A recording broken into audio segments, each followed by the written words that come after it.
Bueno, la clase de hoy se refiere a lo que es historia del arte en sí, las distintas definiciones que tiene la palabra arte, la historia, cómo fue evolucionando. Podemos decir que la definición del arte es abierta, subjetiva y discutible. ¿Por qué se dice que es abierta, subjetiva y discutible? Porque a lo largo del tiempo se han ido dando variadas definiciones del arte. Por diversos autores, por diversas celebridades. Tomás de Aquino, que nos dice que el arte es el recto ordenamiento de la razón. John Ruskin, el arte es expresión de la sociedad. Adolf Loos, el arte es la libertad del genio. Y Marcel Duchamp, que el arte es la idea. Si vamos a lo que es la historia del arte, etimológicamente, el término arte procede del latín ars y es el equivalente al término griego texum, techne, de donde proviene la técnica sería. Originalmente se aplicaba toda esta producción realizada por el hombre y a las disciplinas del saber. Con el tiempo esta palabra y la derivación latina de ars, transformada luego en arte, se utilizó para designar a las disciplinas relacionadas con las artes, lo estético y lo emotivo. Y la derivación griega, techne o técnica, para aquellas disciplinas que tienen que ver con las producciones intelectuales y de artículos de uso. Básicamente sería etimológicamente lo que estamos viendo el término arte. Acá vamos a entrar a lo que es en principio una de las definiciones de arte, una de las tantas definiciones que hay de arte. Nos dice que el arte, esto es para que tomen apuntes porque son preguntas de parciales, tienen diversos componentes en donde esos componentes también tienen otros significados, ¿no? El arte es cualquier actividad o producto realizado por el ser humano con una finalidad estética o comunicativa. ¿Por qué la estética? La estética se ha definido como la ciencia que trata de la belleza, de la teoría fundamental y la filosófica del arte. Y comunicativa, a través de la cual expresa esas ideas, emociones y una visión del mundo mediante los diferentes recursos que tiene, ya sean los plásticos, los lingüísticos, los sonoros o mixtos, y los diversos materiales con que por ahí se puede recurrir para hacer arte. También se dice que arte es un componente de la cultura, la cual refleja los sustratos económicos y sociales de un determinado lugar y la transmisión de ideas y valores a lo largo del espacio y del tiempo. Si volvemos al tiempo hacia atrás, el arte del Homo sapiens se considera, con la aparición del Homo sapiens, el arte tuvo su primer principio, función ritual, mágica o religiosa. Esa función evolutiva fue cambiando, fue adquiriendo un componente estético, social, pedagógica, mercantil o simplemente ornamental. Ahí vemos antiguas civilizaciones, en este caso hablamos del Homo sapiens, del grabado, era representar lo que vivía en el día a día o simplemente para dejar un mensaje. Vamos a la arte renacentista. Miguel Ángel fue un escultor, triunfó en todas las artes que trabajó y caracterizándose por su perfeccionismo en la estética. Esto hace alusión a lo que estaba en la definición de arte, principales obras. Entramos a lo que son las bellas artes. Las bellas artes se refieren a las principales formas de la realización artística o representación estética cultivadas históricamente por la humanidad, consideradas como formas puras de arte que emplean técnicas, procedimientos diferentes entre sí. Se dicen que las bellas artes son 7 a lo largo de los años y que transcurso van a formar parte de estas bellas artes. Estas artes forman tradicionalmente de los elementos duraderos y trascendentales de la humanidad. Aquellos considerados dignos de un lugar central en la cultura, tanto como documentos o testimoniales de cualquiera de las épocas que hayan existido. Dentro de estas bellas artes, como dijimos que eran 7, contemplamos lo que son la arquitectura, la pintura, la música, la literatura, la escultura. Posteriormente toma al cine, la fotografía, la narrativa gráfica como el séptimo arte. De estos 3 últimos englobamos lo que sería el cine, la fotografía y la narrativa como el séptimo arte que se agrega hoy en la actualidad. Estas definiciones por ahí se las puede pedir en parciales, definiciones dadas en clase, ¿no? Bien, separar, digamos, la definición de bella arte con arte decorativa, que es la que viene ahora, se van a dar que son parecidas. Las artes decorativas Por otro lado, son las llamadas artes auxiliares, que sirven para revestir y se subordinan a otras artes como la arquitectura. Su carácter no es funcional, sino que su cometido es embellecer. Por ejemplo, vemos un vitrón, cumple la función de, en este caso, se basan en la búsqueda de la funcionalidad, el propósito, el estatus como creación única o la producción de un determinado artista. Las artes decorativas son las llamadas artes auxiliares, que sirven solamente para embellecer. Acá vamos a hacer un cuadrito en donde vamos a ir analizando cada uno de los cuadraditos, en donde vemos la teoría y la función del arte. Dentro de la teoría y función del arte, tenemos lo que es el arte y la creación artística, la naturaleza de la obra de arte, la obra artística y el estilo, la función del arte y la valoración de la obra de arte. Son 5 ramas en donde vamos a ir viendo cada una de ellas, vamos a ir dando ejemplos, unas definiciones de cada una de ellas. Vamos a ver lo que es el arte y la creación artística. Dentro de ella tenemos que el proceso creativo de las artes es íntimamente espiritual y está relacionado a los sentimientos. Cuando se le pregunte qué tiene que ver el proceso creativo, bueno, el proceso creativo es, como característica, es íntimamente espiritual, está relacionado a los sentimientos que el hombre posee inherentemente. Y la creación de la obra artística, que es dentro de este cuadradito, el arte y la creación artística, la creación de la obra artística, que es fruto de la inspiración, se refleja en elementos que son perceptibles por los sentidos. Una de las características de la creación de la obra artística se refleja en los elementos que son perceptibles por los sentidos, los cuales pueden ser vibraciones que se convierten en sonidos a través de la música y crean notas musicales, o iluminaciones combinadas en tonalidades sobre distintas superficies y formas, creando lo que es una pintura, o expresiones del cuerpo humano que luego se convierten en actuaciones teatrales a través de la danza o del baile de la danza. El arte y la creación artística, si hablamos de arte, decimos que las características del arte es íntimamente espiritual, está relacionado a los sentimientos que el hombre posee. Y la creación de la obra artística, que es fruto de la inspiración, se refleja en los elementos que son perceptibles por nuestros sentidos. Desde tiempos remotos, el hombre ha tenido formas de expresar las diversas inquietudes interiores. Lo puede hacer a través mediante manifestaciones artísticas. Y esto nos sirve para entender lo que es la mentalidad del ser humano en esos tiempos y para la evolución de la expresión artística ligada a la conciencia humana. Vamos ahora a lo que es el arte y la creación artística. Seguimos hablando del primer cuadradito. Dentro del arte y la creación artística tenemos 3 ramas, si podemos llamar. La rama inherente al ser humano, donde podemos tener arte y creación desde la niñez, desde las primeras culturas, de lo que nos enseñan, de lo que nos inculca, el lugar donde vivimos, todo social, lo que haya vivido en nuestro país. Desde esa parte, de la parte del ser humano, absorbemos o nos embebemos del arte a través de la niñez y de las primeras culturas según donde vivamos. Y el arte como comunicación, como lenguaje artístico, también transmite ideas y pensamientos que son necesarios para conocer el arte, para interpretarla. Acá tenemos, por ejemplo, una obra de Frida Kahlo, se prestan para la interpretación. Y el autor como creador, que va respondiendo a criterios de la civilización, digamos, la gente necesita o cree que necesita, reproduciendo imágenes de la realidad física, como lo que es el realismo. En esa época se hacían cuadros referentes a la vida de campo, a la vida del peón, cómo trabajaba, cómo cosechaba, cómo era su vida diaria, ¿no? Está el otro lado del autor como creador, expresando sus ideas con sentimientos libres, o expresando simplemente sus sentimientos, como lo fueron, por ejemplo, Van Gogh. Él pintaba lo que veía en su mente y de esa forma estallaba sus sentimientos, ¿no? Y la última, que es buscando otras posibilidades, como en la actualidad tenemos pinturas abstractas, en donde también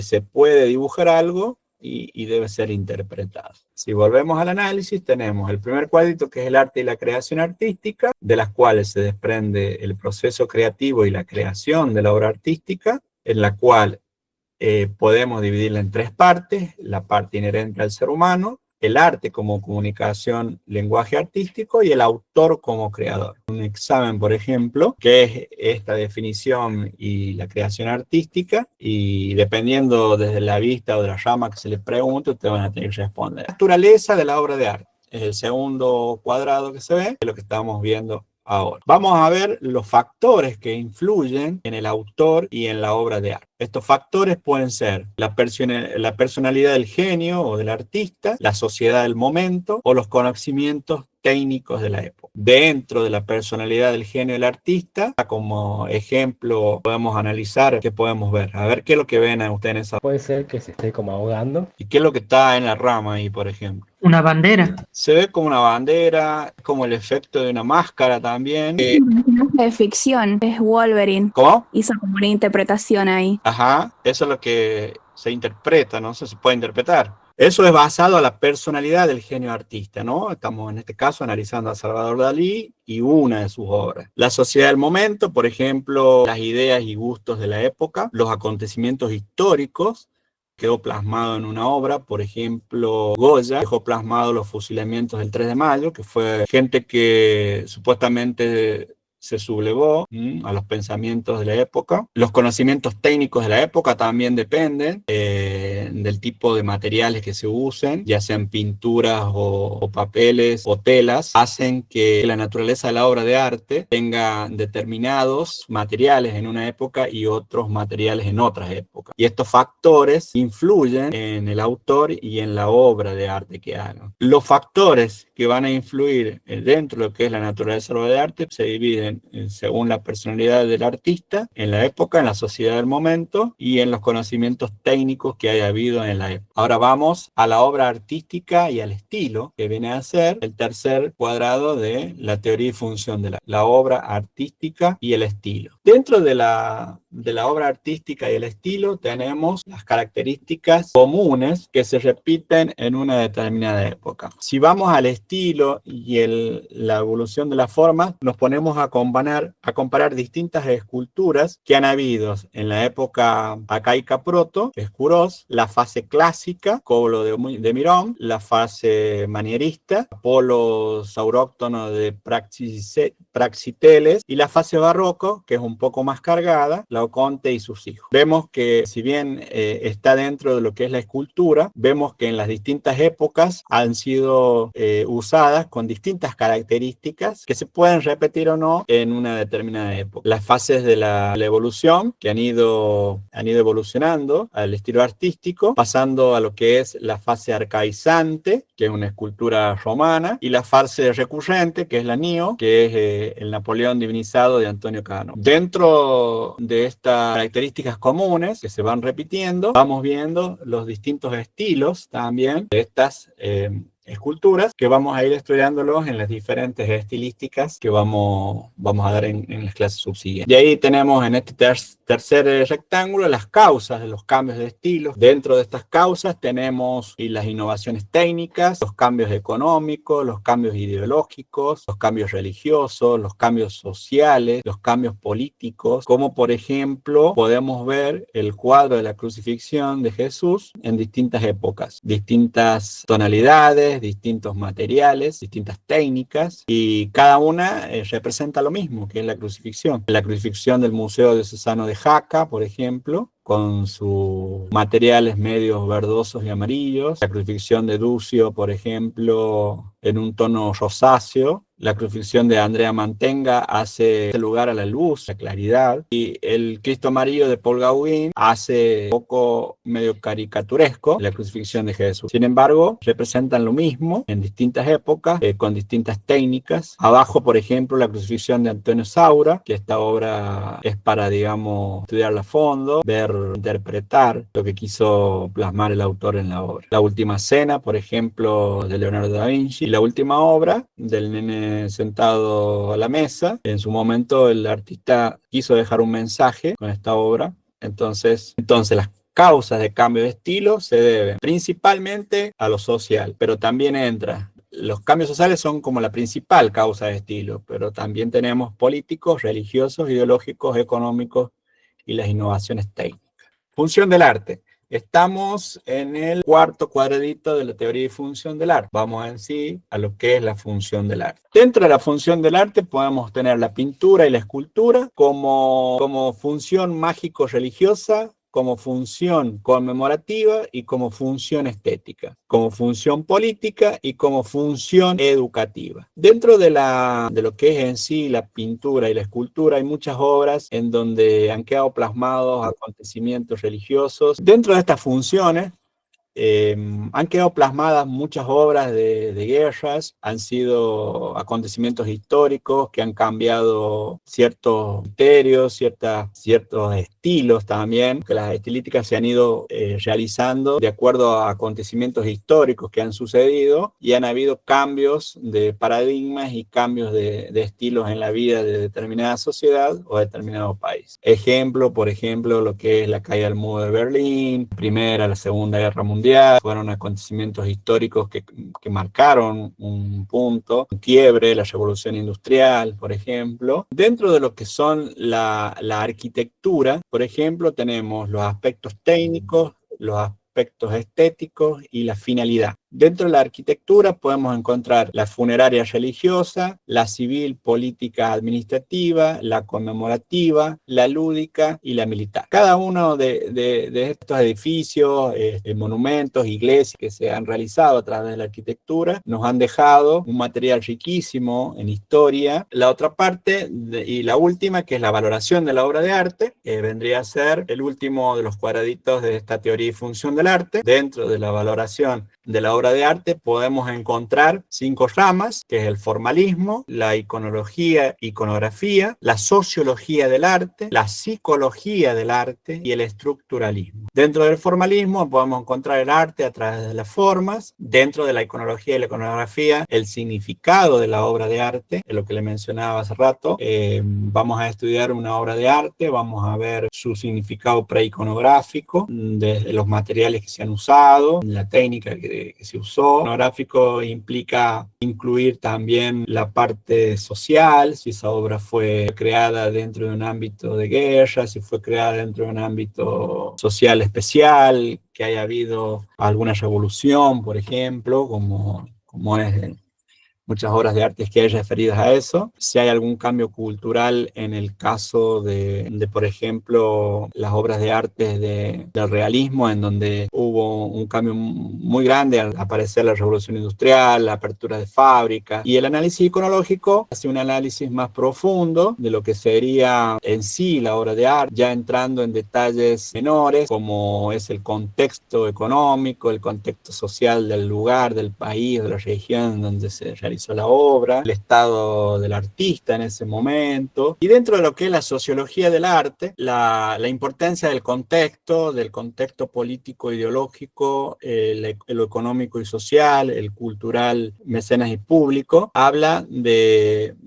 lo que es la sociología del arte, referido a lo que es la iconografía religiosa, la iconografía maya y la iconología, habla de los significados que pueden tener los símbolos que han sido encontrados, por ejemplo, en la iconografía maya, estudiar el significado de esos símbolos, igual que la religiosa lo mismo, estudiar el significado de los símbolos a través de lo que hay plasmado en el papel. En el caso de la mano, también son símbolos que hay que descifrarlos o ponerse en el lugar del artista y ver qué es lo que quiso dejar como mensaje de esa obra que él realizó. Dentro de la psicología del arte podemos encontrar la psicología del autor y receptor.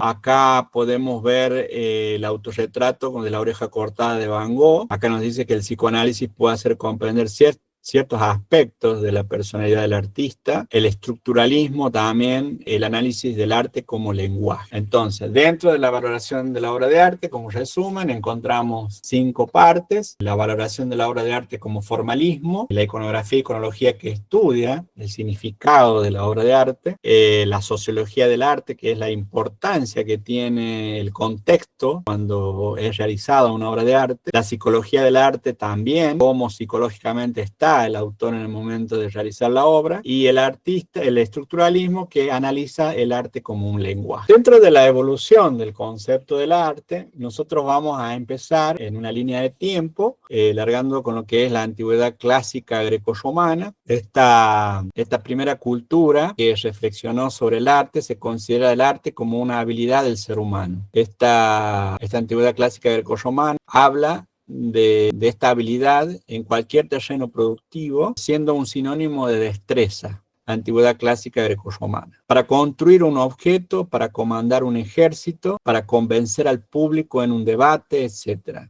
Entonces ve al arte como una habilidad del ser humano, cual provee o es sinónimo de una destreza para construir cualquier cosa, un objeto, comandar un ejército, para convencer al público en un debate, etc. Aristóteles, por ejemplo, define al arte como aquella permanente disposición a producir cosas de un modo racional, mientras que Platón nos dice que el arte es la capacidad de hacer cosas por medio de la inteligencia, a través de un aprendizaje. Uno es producir cosas y el otro utiliza la inteligencia a través de un aprendizaje. Cuando se les pida alguna definición de alguno de los dos, ustedes van a tener que saber cuál es la diferencia que hay. Si vamos al Renacimiento, nos dice que se gestó en un cambio de mentalidad, separando los oficios y la ciencia de las artes. Mejoró la situación social del artista debido al interés que los nobles y ricos empezaron a mostrar por la belleza. Los productos del artista adquirieron un nuevo estatus destinados al consumo estético y por ello el arte se convirtió en un medio de promoción social, incrementándose el mecenazgo artístico y fomentando el coleccionismo. ¿Qué quiere decir?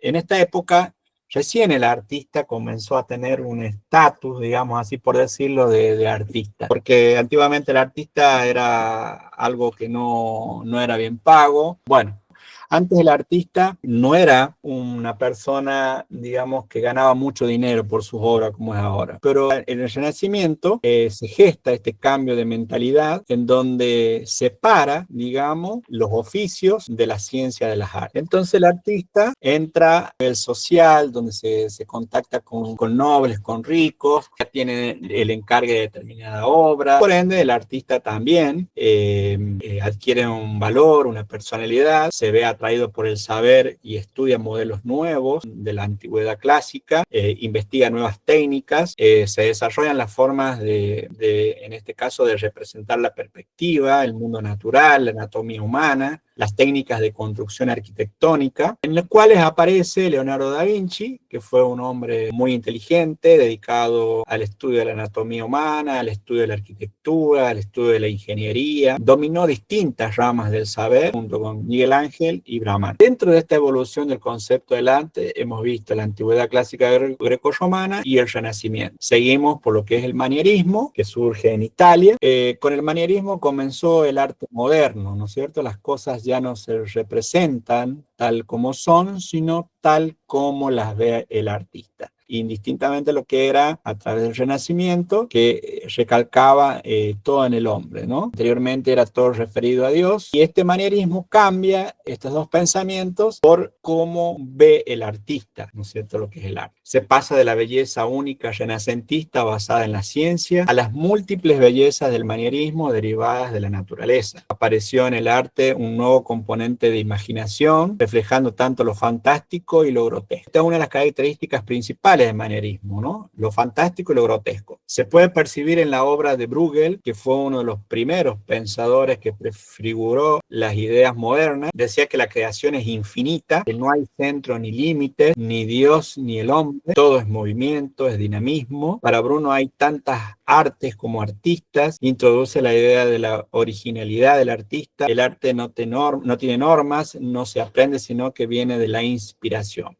Bruegel fue uno de los autores de la obra de la Torre de Babel. Dentro de lo que es el manierismo, comenzó lo que sería el arte moderno. La ilustración, seguimos la evolución del concepto de arte. Empezamos en la antigüedad clásica grecorromana, seguimos por el Renacimiento, el manierismo y la ilustración. Nace en Francia e Inglaterra, en estos dos países, donde comienza a producirse cierta autonomía del hecho artístico. El arte se alejó de la religión y de la representación del poder para ser fiel reflejo de la voluntad del artista, ¿no? Como veníamos hablando, que el Renacimiento y el manierismo eran distintos. En la ilustración se aleja de lo que es religión, de la representación del poder, para pasar solamente a ser el reflejo de la voluntad del artista. Lo que al artista le gustaba, lo plasmaba, lo dibujaba o lo hacía escultura. Se centraba más en las cualidades sensibles de la obra y no en su significado. Dubos hizo posible la democratización del gusto, oponiéndose a la reglamentación académica, introdujo la figura del genio como atributo dado por la naturaleza que está más allá del arte. Dentro de esta línea evolutiva seguimos con el romanticismo. El romanticismo surge en Alemania a finales del siglo XVIII con el movimiento denominado Sturm und Drang, movimiento de la época. Triunfó la idea del arte que surge espontáneamente del individuo desarrollando la noción de genio. El arte es la expresión de las emociones del artista que comienza a ser mitificado. Entonces, con el romanticismo aparece la expresión de las emociones del artista, lo que se logra ver en El viajero frente al mar, por ejemplo. Dentro de los exponentes del romanticismo encontramos a Novalis y Friedrich von Schlegel, los cuales reflexionaron sobre el arte. Surgieron las primeras manifestaciones de la autonomía del arte ligado a la naturaleza. Podemos ver el Tribunal de los Uffizi, que es una obra de arte espléndida, con mucho detalle, y dandy franceses de la década de 1830. El esteticismo fue una reacción al utilitarismo impenetrante en la época, a la fealdad y el materialismo de la era industrial. Lo que surgió una tendencia que otorgaba al arte y a la belleza una autonomía propia, sintetizada en la fórmula el arte por el arte. El esteticismo entonces fue, digamos, una reacción que se origina a lo que es a la época de la era industrial. Entonces surge la tendencia que otorga al arte y a la belleza una autonomía propia. Se pretendía aislar al artista de la sociedad para que buscase de forma autónoma su propia inspiración y se dejase llevar únicamente por una búsqueda individual de la belleza. Así, la belleza se aleja de cualquier componente moral, convirtiéndose en el fin último del artista que llega a vivir su propia vida como una obra de arte, como se puede apreciar en la figura del dandy, en donde aparecen dos dandy franceses en la época del año 1830. Y por último, tenemos la visión actual. Las nuevas tecnologías hacen que el arte cambie de función debido a que la fotografía y el cine ya se encargan de plasmar la realidad. Digamos que las nuevas tecnologías hacen que el arte cambie de función debido a la aparición en la época del siglo XX, fotografía y el cine ya se encarga de plasmar esta realidad que venía haciendo por otras ramas, ¿no? Todos estos factores producen la génesis del arte abstracto. Ya nos dice que el artista no intenta reflejar la realidad, sino su mundo interior, y expresa de esta forma lo que son los sentimientos. En la época actual, oscilaciones continuas de gusto cambia simultáneamente junto a este. El cómic ha sido una de las últimas incorporaciones a la categoría de bellas artes. La imagen, podemos ver Slumberland, el primer gran clásico del cómic publicado en 1905. El arte postmoderno vuelve lo que es el sustrato material tradicional a la obra arte-objeto, el arte por el arte, sin pretender hacer ninguna revolución, ninguna ruptura. Algunos de sus más importantes teóricos han sido Jacques Derrida y Michel Foucault. Hoy en día el arte es una cualidad dinámica que va en constante transformación, inmersa además en los medios de comunicación, en los canales de consumo, en un aspecto efímero muchas veces, es de percepción instantánea, presenta una validez igual en la idea y en el objeto, en su génesis conceptual y en su realización material. Bueno, con esto hemos completado lo que es la clase de hoy. Vamos a dejar de compartir.